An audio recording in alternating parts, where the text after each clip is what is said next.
ভাবা যায় ঢাকার বাইরেও এমন একটা খাবার হোটেল যেখানে কিনা সারা রাত বাংলাদেশের বিভিন্ন স্থান থেকে মানুষ আসতে থাকে শুধুমাত্র এই দোকানের স্পেশাল খাবার খাওয়ার জন্য। এখানে নাকি কয়েক ঘন্টার মধ্যে 1000 মানুষের খিচুড়ি শেষ হয়ে যায়। ঢাকার বাইরে হলেও এই জায়গাটি কিন্তু ঢাকা থেকে খুব বেশি দূরে নয়, আপনারা হাতে 2-3 ঘন্টা সময় নিয়েই চলে আসতে পারবেন। এই ঘাটে এখন আর ফেরি চলাচল না করলেও এটি কিন্তু সারা রাত জমজমাট থাকে এমন হাজার হাজার মানুষের ভিড়ে। এই জায়গাটার সৌন্দর্য এতটাই মনোমুগ্ধকর যে দেখলেই আপনার চোখ জড়িয়ে যাবে। এখানে আপনারা খুব চমৎকার একটা বিকাল কাটাতে পারবেন। এক পাশে কানাই কানাই পূর্ণ বর্ষার পানিতে পদ্মা নদী, আর অন্য পাশে ঘাসফুলের মেলা। আপনারা আর কিছুদিন পরে আসলে হয়তোবা শরতের কাশফুলও এখানে দেখতে পারবেন। নদীর পাড়ে আপনার পরিবার বা প্রিয়জন নিয়ে কাটানো এমন একটি বিকেল আপনার স্মৃতিতে সারা জীবনের জন্য অমলিন হয়ে থাকবে। এখানে যে আপনি যে শুধু দূর থেকে নদীর সৌন্দর্য উপভোগ করতে পারবেন তাই শুধু নয়, আপনি চাইলে এখানে নৌকা ভাড়া নিয়ে নদীর বুকেও কিছুটা সময় উপভোগ করতে পারবেন।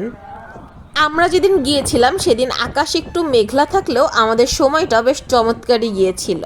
সব সময় যে শুধু আকাশের নীল রংটাই আমাদের ভালো লাগবে সেটা কিন্তু নয়, এমন মেঘলা আকাশও কিন্তু আমার অনেক পছন্দ।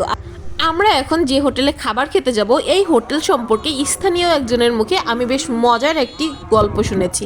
এক সময় কিন্তু এই খিচুড়ি এত জনপ্রিয় ছিল না, তখন এই খিচুড়ি শুধুমাত্র রান্না হতো এই ফেরিতে চলাচলরত বিভিন্ন ট্রাক বা বাস ড্রাইভারদের জন্য।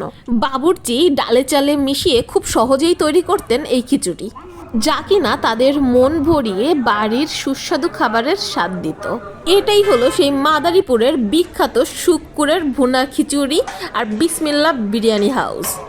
এখানে সবচেয়ে বিখ্যাত যে আইটেমটা সেটা হলো এই ভুনা খিচুড়ি, যেখানে পর্যাপ্ত পরিমাণ মাংস থাকে, আর এই মাংসের সাথে আপনারা পেয়ে যাচ্ছেন মজাদার একটা জলপাইয়ের আচার, সাথে মজাদার একটা মাখা সালাদ। এখানে যে আপনারা যে ড্যাগগুলো দেখতে পাচ্ছেন প্রতিদিন এইরকম অগণিত ড্যাগের খাবার তাদের শেষ হয়ে যায়।